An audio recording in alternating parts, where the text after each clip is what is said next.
Hey again, everybody. Welcome back to another installment of Speaking of Sundara, where I talk about my Sundara Dawn of a New Age fantasy RPG.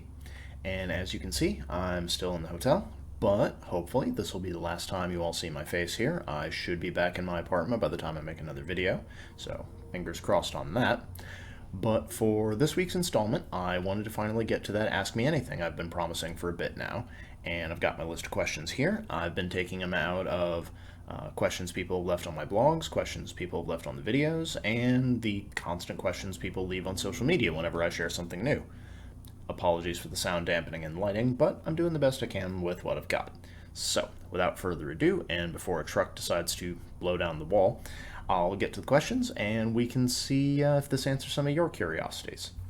So, first things first, most common question I've gotten ever since the series started coming out: does it have anything to do with Godbound? For folks who are not familiar, Godbound is an RPG from, I believe it's pronounced Sin Nomine, link below for those who are curious. But the answer is no.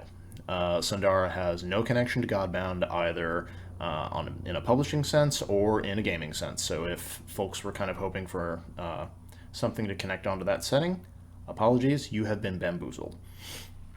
But the reason folks might make that connection is obviously a lot of the early art, especially for the cities of Sundara, of Ironfire, Maud, and several of the others, had art from the Godbound books. And for people who are wondering how that works, because that sounds like it would be a big deal, the publisher, once Godbound came out, they put together an art pack, and they made the art pack free for everybody to use. So if you are an RPG creator, you are allowed to use any of the art out of that pack as long as you credit the artists in the intro section of your manual, letting people know who made the art and where it came from. So if you read the fine print, you'll see in there like the name of the artist and when it was made and all of those important details. And it's a thing that I'm not the only I'm not the only creator who's been catching this. Of people see, that big green throne surrounded by bones, or they see the castle with the lava flows, and those are very iconic images from the Godbound game, and they're wondering why are all these unrelated games using them. But not everyone stops to check and to ask where we got the art before accusations start flying. So if anyone's been curious, now you know, and if you see anybody starting to throw a fit about it, please let them know, because the rest of us are getting tired of fielding those questions. But, second question that I got, this was actually from one of my patrons, wondering if there's going to be a world map for Sundara, because, as folks have seen if you've been picking up the books,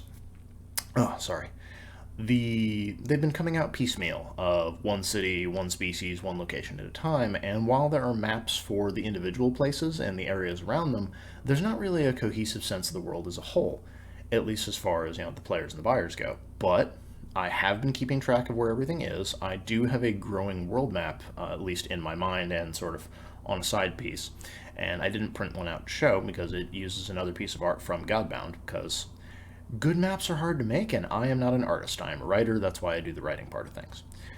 But the question of whether or not a world map will be released is going to depend a lot on what folks really want from the setting, because it's the whole reason I'm doing it piecemeal at all is it's a one-man show. I'm the only guy putting anything in on this right now, and I didn't have a year to 2 years to put together an entire expansive setting and release it as one giant book. So I figured I would do it one place at a time, one species at a time, one plot hook at a time. And as it built momentum, if people wanted more, I'd be able to do bigger projects, and I would be able to put previously released things together and release them as kind of a bundle or a pack, or even put them together into one giant PDF like we're used to seeing with other more traditional RPGs. So, short version, yes, there is a world map. Whether I will get to the point where I release it is going to depend on whether or not I actually get to finish the world. But hopefully, as long as folks are interested and they keep checking stuff out, I'll actually be able to do that. I just noticed that my humidifier is showing up on camera. Ignore the smoke, everything is fine. But it is very, very dry in this place. The amount of water I've had to drink before I made this in the last video is absurd. For anyone who stayed at a hotel or been to a convention recently, you know what I'm talking about. So, third question. Let's see here. There were some folks who were wondering about a cohesive history of the setting. This is one thing I talked about previously. I've been trying to keep things sort of fast and loose with it, both so that I don't paint myself into a corner, but also so that when players and game masters are putting stuff together using bits and pieces of my world, they don't feel beholden to include every single event and to figure out precisely what year their game is taking place in. I haven't put together a single unified world calendar.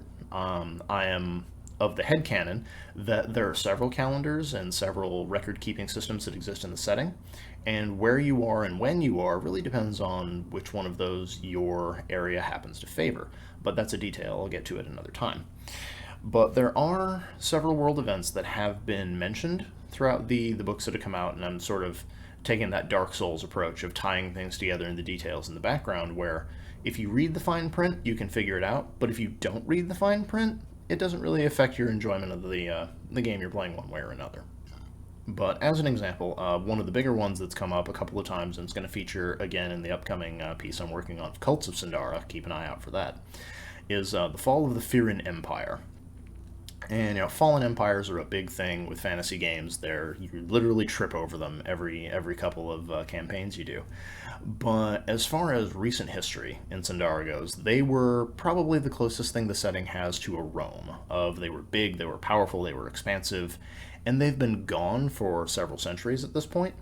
But the remnants of what they left behind, not just physically of the cities and towns that people are still living in that have changed and modified over the years from their original construction, but also the ideas, the philosophies left behind, and the legacies of everything from methods of warfare to schools of magic to training systems, whether it's how apprentices learn from their masters or how certain construction methods are still used, because why change something if it isn't broke? Those are little details that are going to be showing up throughout the setting. There's also the historical collapse of Maud, which was, of course, a very big part of that book when it came out, and the reclamation of that city has led to a lot of interesting bits of history being rediscovered and reinterpreted and meshed up with what's been going on with Archbliss, because the foundation of Archbliss happened before the fall of Maud, but those two events did coincide and they sort of fed into one another. There's a large portion of the City of the Sorcerers that is there only because the very powerful magical city-state they lived in collapsed and they had to go somewhere, and anyone with that amount of magical talent was very important, and so Archbliss made an exception and allowed the refugees to come into the sky with them. And that led to a lot of the development of one of the major districts of that city. So it's one of those things where if you read between the lines and you have the books and you're putting the pieces together, that can form some interesting historical events and start building a timeline. But at no point in time do you feel like that's something your character needs to know in order to understand and enjoy the world as it exists now.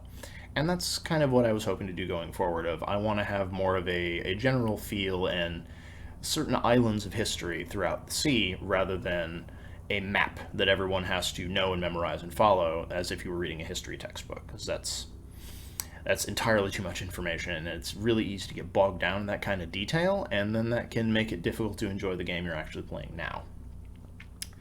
Let's see, moving on here. This was probably the biggest question I got when I put together the Ask Me Anything. It was, what is Sundara? And for folks who've been watching my videos, I've gone on at length about lots of the things I'm doing differently, lots of the things I'm changing, lots of the ways this is both an expected fantasy game, but also a different type of fantasy game, something that you might not expect.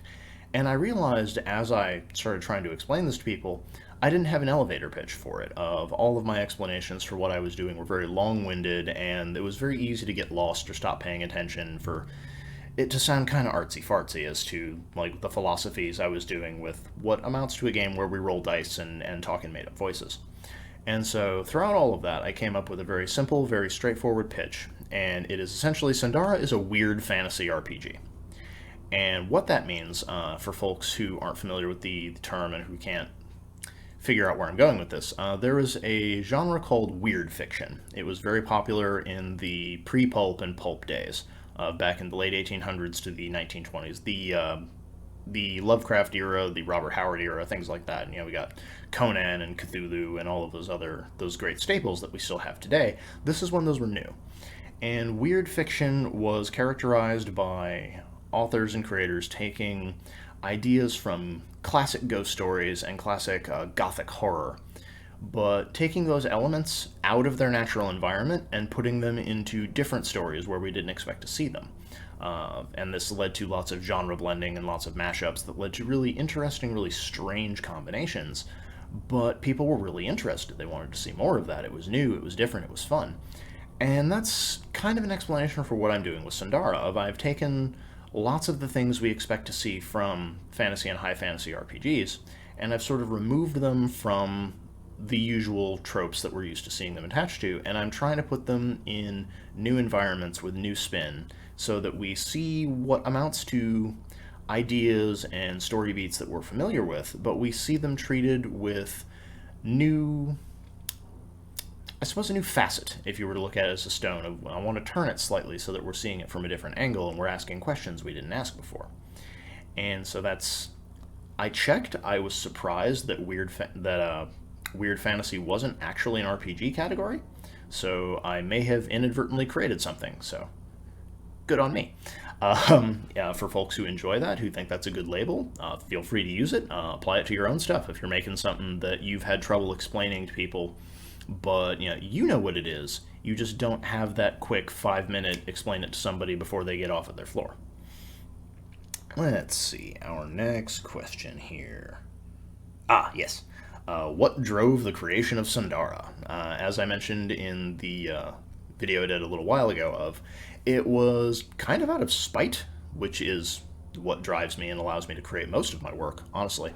But I had the opportunity to do a collection of fantasy cities, and I love cities. I love cities so much, and I just don't get enough time with urban fantasy environments, particularly that aren't modern. The idea of urban fantasy is usually associated with things like the World of Darkness, but urban just means a city. And so I wanted to create really interesting, really flavorful pieces of a setting, but I didn't want to feel rushed. I didn't want to give just enough details that game masters could run something and then move on with their lives. And so rather than doing 10 cities all squished down into one book and calling it a day, I figured I would do a whole bunch of different cities and I would give them each the time and loving attention that I felt they deserved. And that sort of spiraled out of control and led to me creating an entire city where, well, an entire setting where cities were kind of the largest grouping of people that you would get in a place. And so it was that idea of cities as power structure rather than as just one part of the greater whole that we see of as a country or a nation. And it just kind of went from there. And there's a lot I've still got to explore, but that was essentially the creation of the basics. And that sort of leads into the next question. This is also from the same person who asked this, of how does one incorporate stuff from Sundara into an existing setting? And the answer for that is I've done a lot of that heavy lifting for you. Part of how I structure things. It's the reason I haven't released a cohesive world guide. It's why I don't tie a lot of very specific historical events together, is because the idea I had when I started releasing these supplements is I wanted people to be able to use them either independently or as part of their own games or as part of another existing universe that they like to play in. So if someone was a fan of Galarian, say the standard setting for the Pathfinder RPG, which was the first game that Sundara was made with in mind, and they wanted to run a game in Osirian, not Egypt for anyone who is not familiar with it, they could take Maud and they could set it right down in the middle of it, and other than just trying to explain like where the city had come from, you're done. You can just take everything that I had made and plop it right down in the middle of it and call it a day. It's got all of the self-sustaining foundation, I suppose, that you can just pick it up out of Sundara and plop it down anywhere else. There's no sort of requirement for you to bring everything else with. It's meant to be a Lego piece. You can either put all the Lego pieces together on their own, or you can combine them with other stuff and make weird combinations and do whatever you want. And that can get a little more complicated when you have things like my species books, because the assumption with those is that if you're using one of the species, you're probably using more of them, because it feels very strange to have, say, a really diverse type of elf in your setting, but everyone else is just standard dwarf, standard halfling, standard gnome. So for those, I'd recommend if you're going to use one, use at least some of the rest of them. So that way you get a a more unified world feeling. Whereas with the cities or with the towns that have come out, you can just pick them up, put them wherever, rearrange them on the map however you want. They're kind of designed for that, so it makes your life easier as a game master and as a player if you just want to have an explanation for where your character comes from, but you don't want to make up a city or a town all on your own. Let's see what else we got here. Yes. Favorite thing, and it is a very difficult question, because I'm the head and only designer of Sundara thus far. I've basically been treating it as a sort of a petri dish for things that I would like to see more of as a player, things that I would like to see more of as a game master, and it's just me taking out all of the stuff that either annoys me about RPGs in general after having played them for a decade and a half, or things that I've seen done time and time and time again in the same way that I think should be done differently. But if I had to pick one thing that I've done thus far, which is essentially like saying, which of the books that you've written is your favorite, I think what I'll say most proud of is the way that I've altered gods for the settings. It is a thing that has bothered me many, many times over the years, and I'm getting up on my soapbox here, so bear with me. But I've always felt like the way clerics and divine casters, and really any character of faith, has been treated in fantasy RPGs up to this point, has essentially just been a wizard with a patron. There's never a question as to whether the gods are real. There's never a question of, is your god exactly the way you picture him, exactly the way that the church teaches about him? The church is unified with the deity. There's never any question of mistranslation or misinterpretation. You don't have a lot of factions of different churches warring together. You see that sometimes as a plot, but it's rarely like the standard order of the day. And it felt like there was no real faith required. You'd just been given a bargain by a creature that you knew existed, would follow through on its end of the deal, and was exactly what it said it was. And I kind of wanted to actually put faith back into the setting of deities exist in such a vast variety of just forms and styles and power levels throughout, Sundara and the Prim. They could be anything, and you could have, an entire party of people see the exact same deity and the exact same event, but each of them will have a very different memory of what it was. Each of them will understand it differently. Each one will interpret things differently. And as a result of this lack of surety regarding the divine, of it's seen not necessarily as untrustworthy, but as unreliable in a lot of places in the setting of clerics may be very powerful, churches may be very influential, spirituality is still an important part of communities and groups that have come together, but it's never treated as a way that's just secular, the way we often saw. You see lots of people who just assume that paladins, clerics, etc. also have some kind of secular authority outside the church in a lot of these games, and it's because, well, if the gods are real, and if we all believe in the gods, then clearly their servants should be allowed to have authority and to accomplish important tasks without being questioned. Whereas in Sundara, it's entirely up to the reputation of your church, the particular ways that you act as a follower, what you do or don't do with your power, and there's still going to be lots of people who are very suspicious of where your power comes from, because if you believe in a thing that other people can't see, and it gives you astonishing abilities, there's a lot of people who are going to question where that's coming from. What are you actually offering to get this? What does your god want? And is your god who you think it is, or what you think it is? Because there's never entirely... It's very uncertain what voices come from the Prim, and if you're not careful, you might find yourself praying to something that is not what you think it is. And that's actually a fairly common situation. It's why religion is a very dicey prospect in the setting. And that's something that I don't think a lot of games, at least from in the traditional fantasy mode of, there are elves and orcs and dwarves, and we go and we free slaves from their corrupt owners, and we steal from the rich, and we give to the poor, and we explore all the dungeons, that kind of fantasy. That's not a thing that I see played with a lot, and it was something I kind of wanted to bring to that. So you give game masters the ability to have that conversation with players of, how certain are you? How much change, how much difference do you want to have? And what does it do to your, not sanity, but your understanding of the world, of the more powerful you become and the more you understand of the cosmos and of this being you have tied yourself to and of these things you believe? How difficult is it to explain that to other mortals who don't have your understanding, who haven't seen the things you've seen, who haven't heard the things you've heard?